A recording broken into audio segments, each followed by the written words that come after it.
Well, good morning. Welcome back to the Broadcast Retirement Network. I'm Jeff Snyder. This is BRN AM for Wednesday, September 27th, 2023. And our top story today, focused ultrasound as a treatment for essential tremor. Joining me now to discuss this and a lot more, Dr. Stephen Harward is with Duke Neurosurgery. Steve, great to see you. Thanks so much for joining us on the program this morning. I want to talk about the essential tremor. I know you and the team at Duke have come up with a new treatment. We're going to get to that in a minute. But what is an essential tremor? Yeah. So essential tremor, so first of all, it's the most common movement disorder. So it's a disorder of people trying to do physical activity, things that we take for granted every day.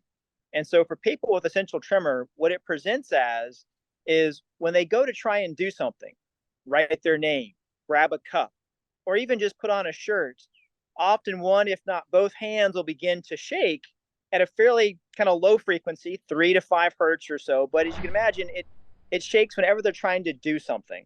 So it's very much we call an action or a postural tremor. This is very different from other tremors. So for example, in Parkinson's disease, people have tremor at rest, where they're just sitting there watching TV and their hand is shaking. This is the kind of tremor that really only comes out when you're trying to do something. And therefore, it's really quite disabling because the things that we do all the time, they really struggle with because their hands are just shaking at a fairly high frequency and a pretty high amplitude as well.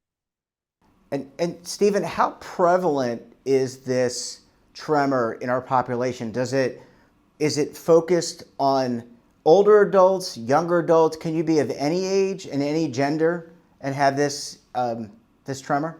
Yeah, great question. So when I last checked the numbers, about 10 million Americans are affected by this. So a fairly high number. It is commonly seen in those in their 60s and 70s, but it is definitely not, it is not it's not isolated to just that group. In fact, we see many patients, especially for those where this runs in families. We do know this is hereditary. About 80% of patients have some family history of essential tremor. We have patients who've come in and said, hey, I've had tremor since I was a child. I remember being in the 3rd grade trying to learn to write my name, and I was really struggling to kind of keep that pencil steady on the paper. But we also have patients who come in and say, hey, I've never had tremor until 5 years ago. I'm now 65. I first noted my hand was shaking, and now it's gradually progressed to the point that it's really bothering me. So it's really a wide mix. I would say most people that are seeing me for surgical therapies are probably in their 60s or 70s because it does take time to get to the point of being like it's bothersome enough to want to consider a surgery for it. But it's definitely not everybody. So it's really all comers, if you will. And in terms of diagnosis, how do you determine whether or not this is essential tremor or if this is something like Parkinson's disease? Are there tests that for both that you can help eliminate one or the other? Great question. So first with essential tremor, there unfortunately is not a blood test or an imaging test or even like an EEG or electrophysiologic test that we can do to confirm this accurately. A lot of it based off just the clinical judgment of a really good neurologist or primary care doctor who knows what this looks like and knows how it's different from Parkinson's. And Parkinson's is the one that is most commonly kind of interleaved with essential tremor. Those are the two of the most common tremors that we see in doctors' offices these days. Parkinson's is different because it often presents with that resting tremor like we talked about.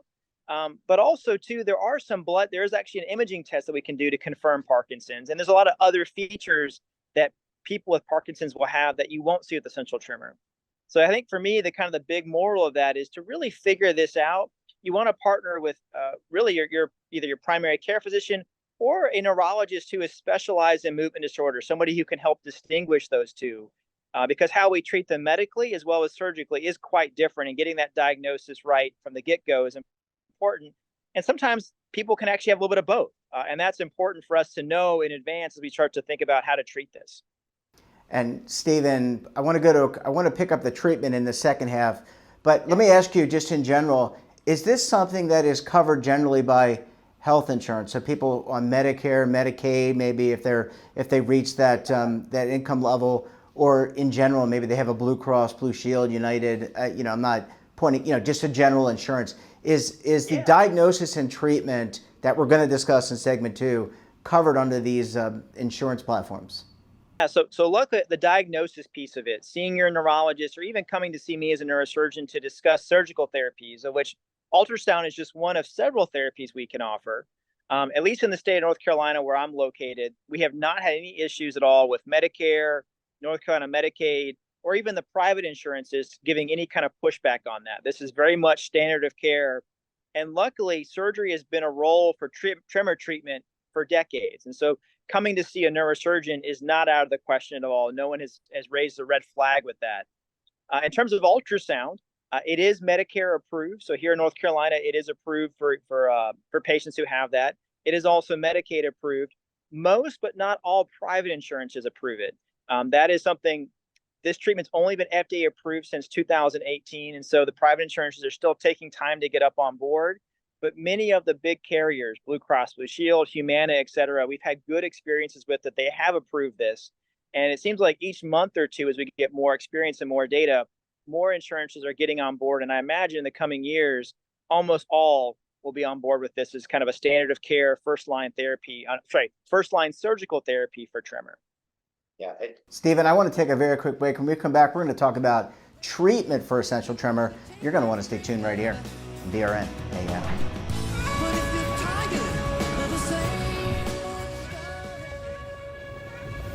Imagine a new television network that will make you richer, healthier, and in control of your financial future.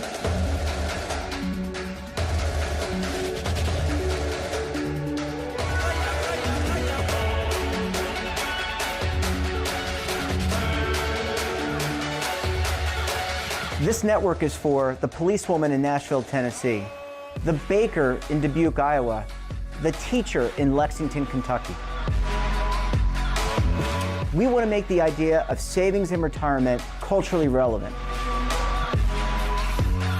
But what do you see as a defining issue of the midterms, especially for the smaller businesses? I mean, they are the lifeblood of the American economy.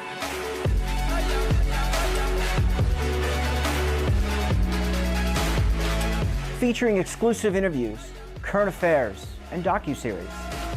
33 years old, you retired early. The philosophy is money only matters if it helps you live a life that you love. But you got to start thinking about retirement as soon as you get in. The Broadcast Retirement Network will drive very high engagement with premium partnerships. So this isn't retirement and savings for your parents or grandparents. This is for all Americans. And we're going to change the way you think about money.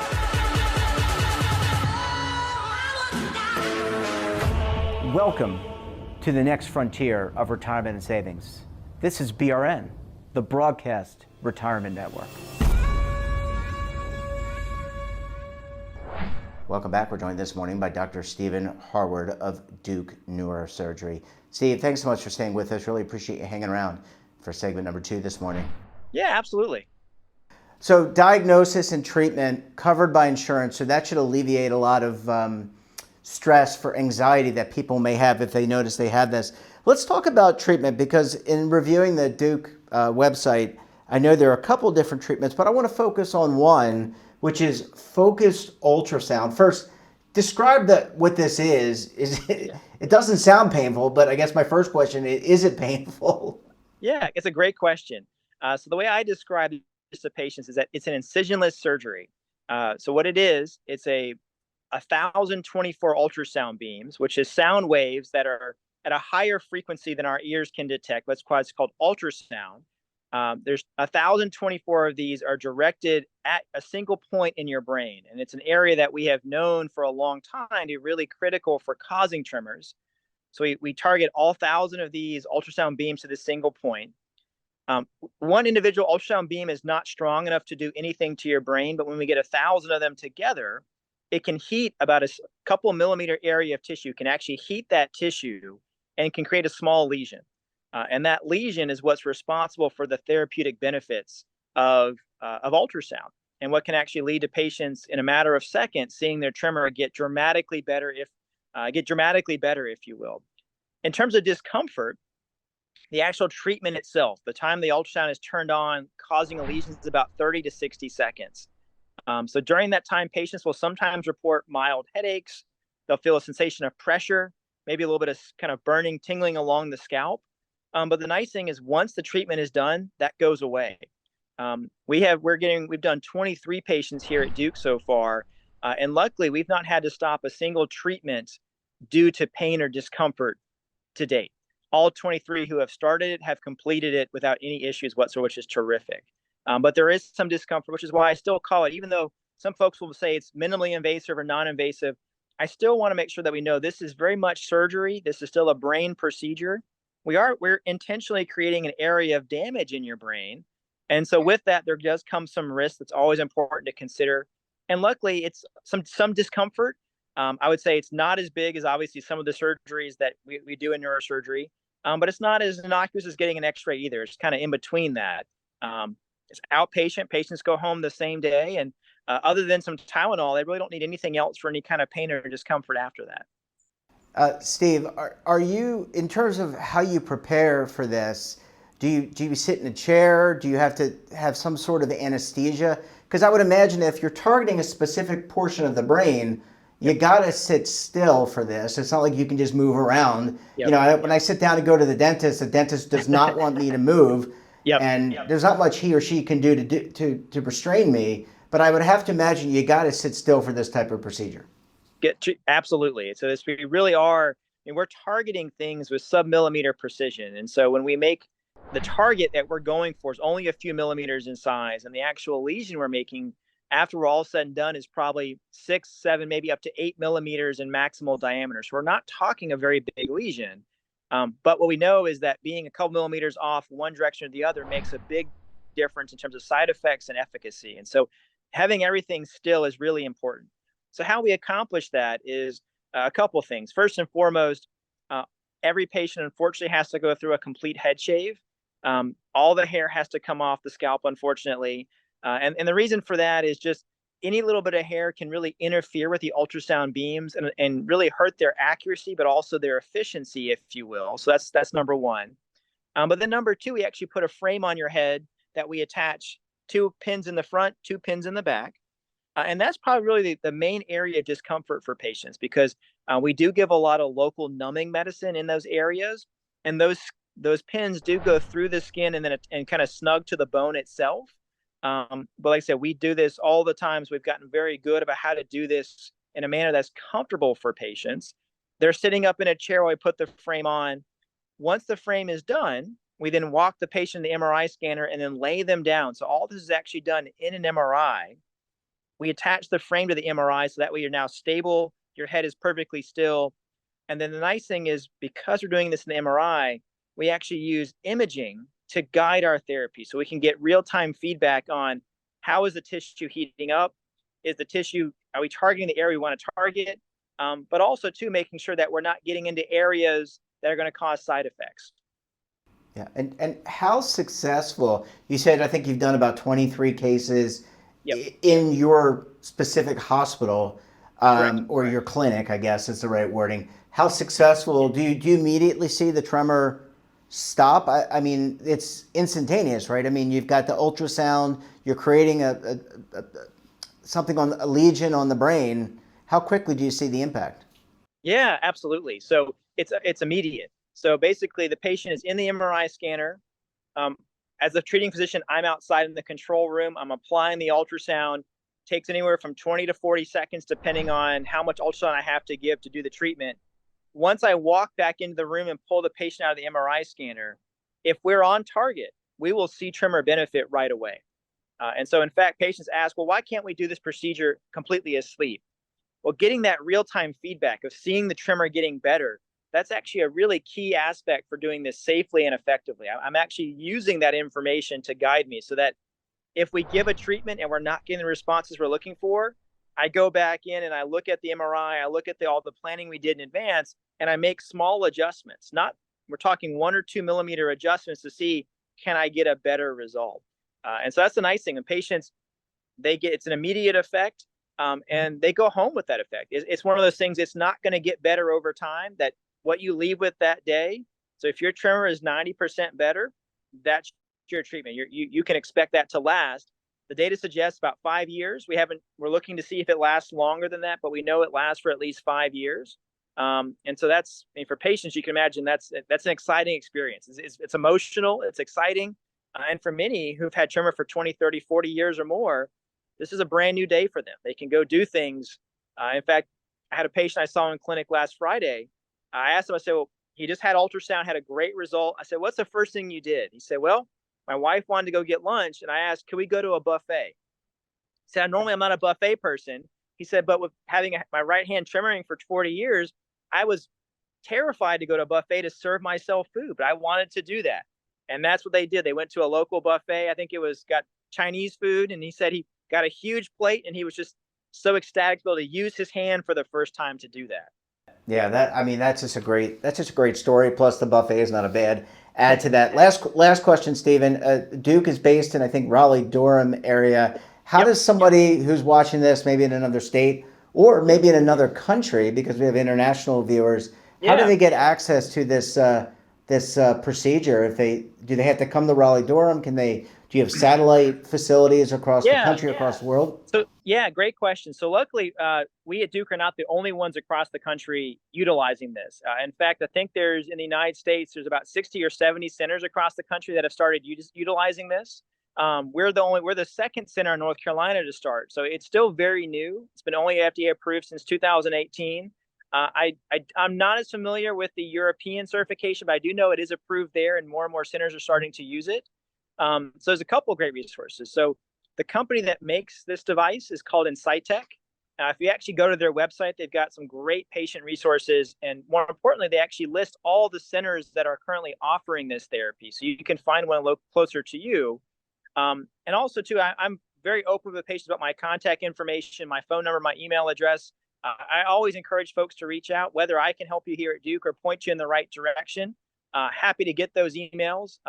In fact, I got an email from a patient this morning about ultrasound for other indications and was happy to respond to that and kind of point me in the right direction. So Jeff, I'll make sure you have that here at the end as well for you to pass out. So yeah, absolutely. I mean, you're giving, in a lot of ways, this tool is giving people their life back, and regardless of age. It's just the ability to open jars and do the little things that I think we take for granted. Steve, we're going to have to leave there. Congratulations on all the great work that you and the Duke folks are doing, and we look forward to having you back on the program again very soon. Fantastic. Sounds good. Thanks, Jeff. Thanks for having me. And that wraps up this episode of BRNAM. Have a topic of interest, someone you think we should talk to, drop us a line. And don't forget, for all the latest curated news and lifestyle, wellness, finance, tech, so much more, all in one place, check out today's edition of our daily newsletter, The Morning Pulse. Want to search our archives, check out our latest content? Visit our website. We're back again tomorrow with another edition of BRNAM. Until then, I'm Jeff Snyder. Stay safe, keep on saving, and don't forget, roll with the changes.